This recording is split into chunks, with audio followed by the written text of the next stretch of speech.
Wednesday, September 6. Mom seemed to think they would be canceling classes at the high school today and sending everyone home early because of the tragedy with Mike Costello. Mom was way off on that one. They didn't cancel classes. They didn't even cancel football practice. I watched the football practice from a distance.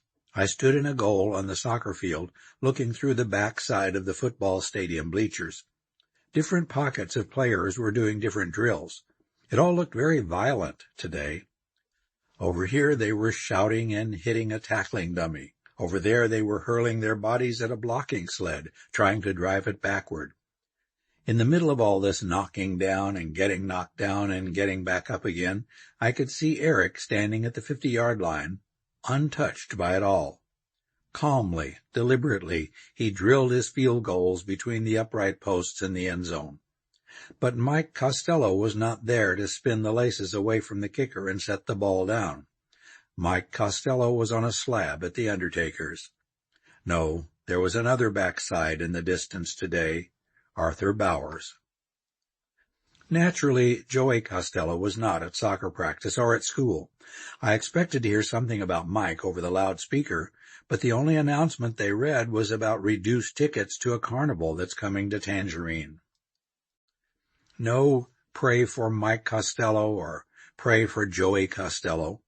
Ms. Alvarez, though, wrote his address on the chalkboard and urged everybody who knows Joey to send a card to the family. A couple of guys at soccer practice were talking about the accident. They said that the principal of the high school, Mr. Bridges, husband of my language arts teacher, read an announcement. Mr. Bridges said the student council planned to do something special to honor Mike's memory. He didn't say what that something was. It obviously wasn't canceling football practice. Mom and Dad are at each other's throats, arguing about all of this. The football practice, the lightning, the kind of place we live in now. Mom is determined to call the parents of each and every football player, get them together, and have them refuse to send their sons to any more afternoon practices. Dad apparently is arguing the other side. Coach Warner now refers to Dad as one of his football fathers. Dad likes that, and I think he is afraid of doing anything that might mess up his status. Mom's reply was something like, "Dead boys don't kick footballs." Soccer practice was a colossal drag. We spent most of the time playing a pointless and goalless scrimmage game, the 6th and 7th graders versus the 8th graders. I hate games like that. The ball never gets near the goal. Two teams full of clueless toe-stubbers keep kicking it back and forth at each other, never going 20 yards past either side of midfield. The kid in the gray sweatshirt played goal for the 8th graders. He had a shutout going, too. It's obvious to me that there are only a handful of real players on this team. Our side had Tommy and me. Their side had Gino and a couple of big guys playing fullback. Everybody else who got the ball just kicked it away in a panic. We have absolutely nobody at midfield. That's why the pointless toe-stubbing battle continued to rage. There is no in-between on this team. We have two great strikers in Tommy and Gino, one great goaltender in me, and a freezer full of dog meat.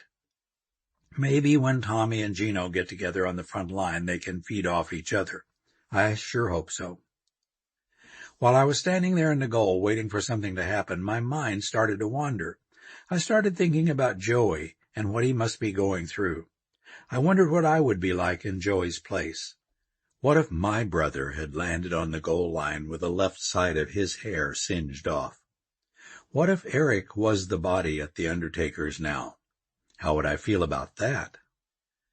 I would feel relieved. I would feel safer.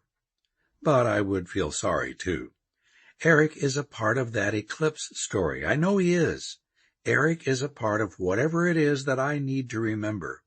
I don't want Eric to die and take his part of the story with him.